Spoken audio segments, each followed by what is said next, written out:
لفظ ملیں گے، سیدہ پاک فرماتی ہیں او میرے نبی کے غلاموں، میں نے یہ رنگ بھی دیکھا ہے کہ حضور نے اتنا کھڑے رہے، اتنا قیام کیا کہ مقدس پیروں میں ورم آ گئے، سوج گئے پیر۔ ہم سیر کرنے گئے تو تھک گئے، بات الگ ہے، لیکن عبادت میں یہ بھی تو مسلم شریف ہے نا، یہ بھی تو دین ہے نا، یہ بھی تو حضور کی سنت ہے، یہ بھی تو وہ چیز ہے جو کریم کی آنکھوں کی ٹھنڈک ہے۔ سیدہ فرماتی ہیں پیروں میں ورم آ گئے، اور ساری رات ہی حضور نے نماز پڑھی اور ایک ہی آیت بار بار دہرائی۔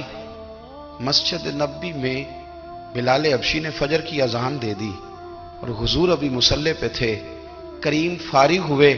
میں نے عرض کی یا رسول اللہ صلی اللہ علیہ وسلم، آپ کے تو صدقے اللہ اگلے پچھلوں کے گناہ معاف کرے گا، تو آپ اتنی آہوزاری کیوں فرماتے ہیں؟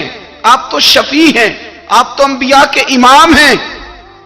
تو حضور نے فرمایا عائشہ تم نے گنوایا ہے نا میرے اللہ کی مجھ پر کتنی رحمت ہے، افلا اکون عبدا شکورا، فرمایا اگر اس نے اتنی نعمتیں دی ہیں تو کیا میں اس کا شکر گزار بندہ نہ بنوں؟ میں شکر گزار بندہ نہ بنوں اس کا؟ پھر اگر اتنی نعمتیں اس نے دی ہیں، مجھے اتنا نوازا ہے، تو پھر میں اس کے سامنے سجدے نہ کروں؟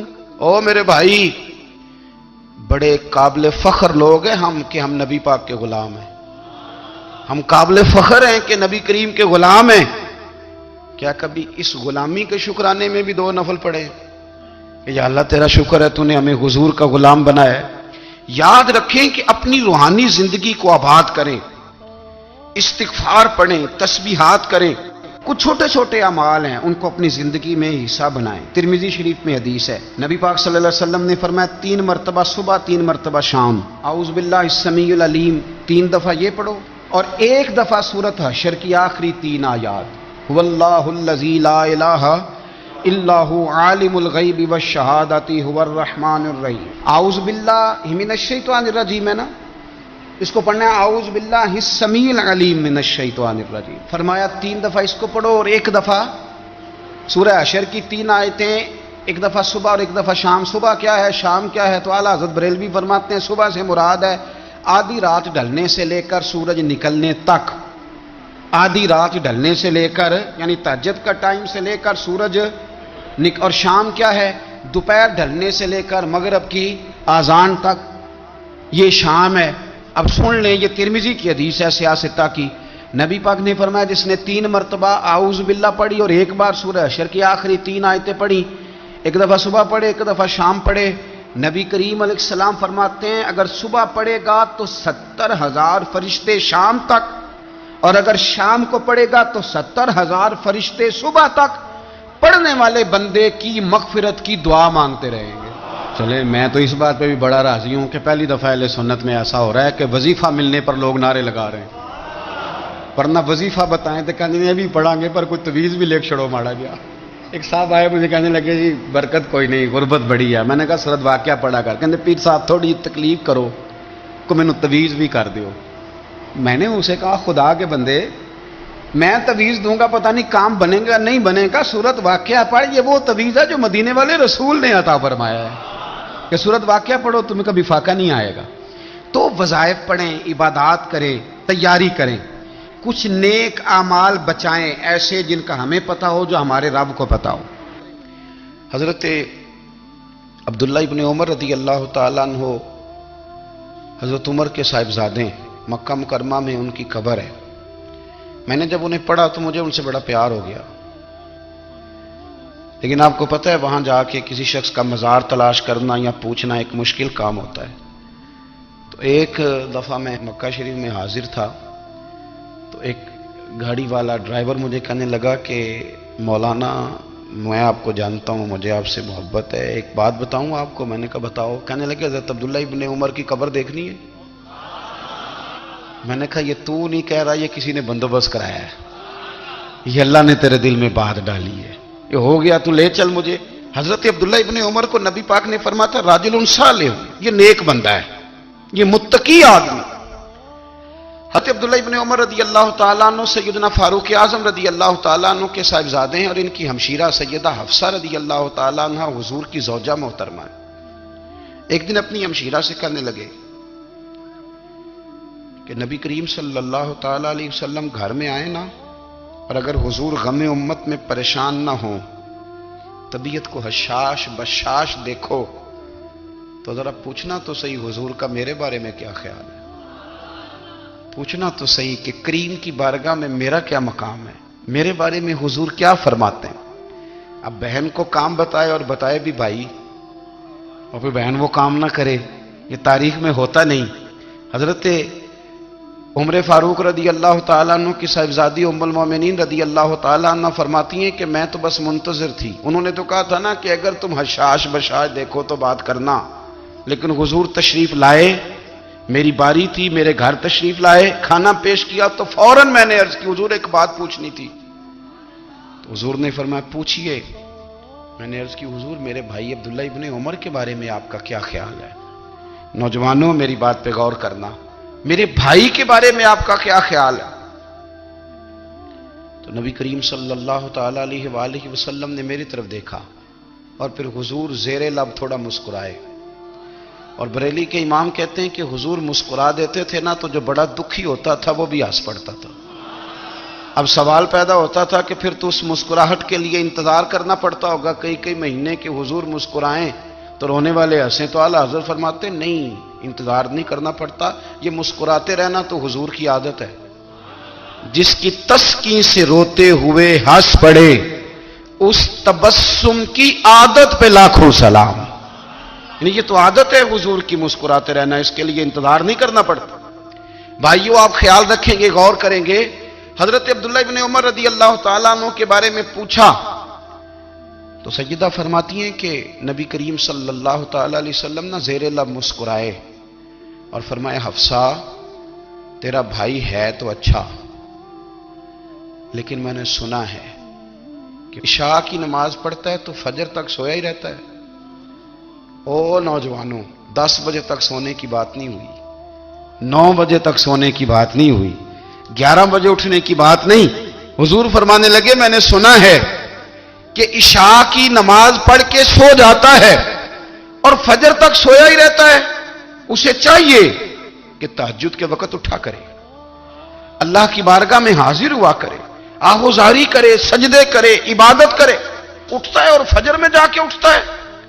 حضرت جناب حفصہ رضی اللہ تعالیٰ عنہ کہتی ہے میں نے جناب عبداللہ ابن عمر کو پیغام دیا اور میں نے کہا میرے جوان بھائی سن، نبی پاک نے فرمایا ہے تو اچھا پر تہجد میں نہیں اٹھتا، نفل نہیں پڑھتا۔ او میری ملت کے جوانوں، مزہ نہیں آ جاتا جب ساری دنیا سوئی ہو، ساری دنیا، اور بستر بھی گرم ہو اور نیند بھی پورا غلبہ کر رہی ہو، اور اچانک گھنٹی بجے دماغ میں، آنکھ کھلے، گھڑی پہ نظر پڑے، 3:30 4 بجے کا پیغام گھڑی بتائے، اور کوئی چڑھتی جوانی والا اٹھ کے وضو کرے، اور جب وہ مصلی کھول کے بچھائے تو مدینے والے محبوب کہتے ہیں کہ ہر نماز پہ رب ثواب دیتا ہے، اور جو اٹھ کے تہجد کی نماز پڑھے اسے دیکھ کے تو رب مسکراتا ہے، جو اس کی شان کے لائق ہے، جو اس کی شان کے لائق، وہ مسکراتا ہے، خوش ہوتا ہے کہ میرا بندہ تہجد میں اٹھ گیا، وہ مسکراتا ہے۔ کاش ہماری صبحیں کبھی اپنے مالک کے نام ہو جائیں، کاش کے صبح۔ حضرت ابو الحسن رحمت اللہ تعالی علیہ حضرت معاذ ابن جبل رضی اللہ تعالیٰ عنہ کے پاس بیٹھا کرتے تھے، فرماتے ہیں ان سے جو پیار بڑھا تو پھر میرا مصلی سے بھی بڑھ گیا۔ تابعی ہیں، فرماتے ہیں صحابی رسول سے محبت ہوئی تو ذکر سے بھی ہو گئی، پھر درود شریف سے بھی ہو گئی، محبت ان سے بڑھی تو پھر اللہ نے مسجد کا پیار بھی بڑھا دیا۔ آپ فرماتے ہیں کہ میری ہر وقت طبیعت چاہتی تھی کہ بس اللہ اللہ کروں، بس اللہ اللہ کروں، بس نہ میں ذرا تھوڑی جان چھڑاؤں لوگوں سے، کوئی 10 منٹ ملے تو میں کچھ 4 نفل پڑھ لوں، میں تھوڑا سا نہ بچوں لوگوں سے، اور مجھے تسبیح ملے تو میں نہ کچھ 400-500 دفعہ استغفار پڑھوں، سبحان اللہ، الحمدللہ، اللہ اکبر، لا حول ولا قوت الا باللہ، میں نہ تسبیحات پڑھوں۔ فرماتے ہیں کہ بچے تھے گھر میں 6-7، غربت تھی، کام ملتا کوئی نہیں تھا، اور میں کام چور نہیں تھا، کام ڈھونڈتا تھا، پر اللہ کی قدرت کے کام نہیں ملتا تھا۔ فرماتے ہیں کہ میں نے ایک دن اپنی اہلیہ سے کہا کہ آج میں پھر جاتا ہوں کام ڈھونڈنے، تو میری بیوی بڑی فرما بردار تھی، پر اس دن نہ غربت کے ہاتھوں تنگ آ کے کہنے لگی آج نانا کوئی تو چیز لے کے آیا تو مجھ سے بچوں کی بھوک نہیں دیکھی جاتی. یہ سب روگاں دا روگ محمد جس دا نام غریبی. کنڈ بلا کے لنگ جاندے نہیں دوست یار قریبی. آج نہ کچھ لے کے آیا تو میں بچے لے کے چلی جاؤں گی. شیخ فرماتے ہیں کہ میں بڑا پریشان گھر سے نکلا پر میں نے صبح سے لے کے زور تک کام ڈھونڈا, کام ملا کوئی نہیں. تو میرے دل میں خیال آیا چلو کام نہیں ملتا تو اللہ اللہ تو کرے نا, چلو بندوں کی مزدوری نہیں ملتی تو رب کریم کی عبادت ہی کرتے ہیں. فرماتے ہیں کہ میں نے نا فرات کے پانی سے وضو کیا نہر کے. شدید دھوپ تھی, ساتھ ریت تھی اور ریت تپ رہی تھی.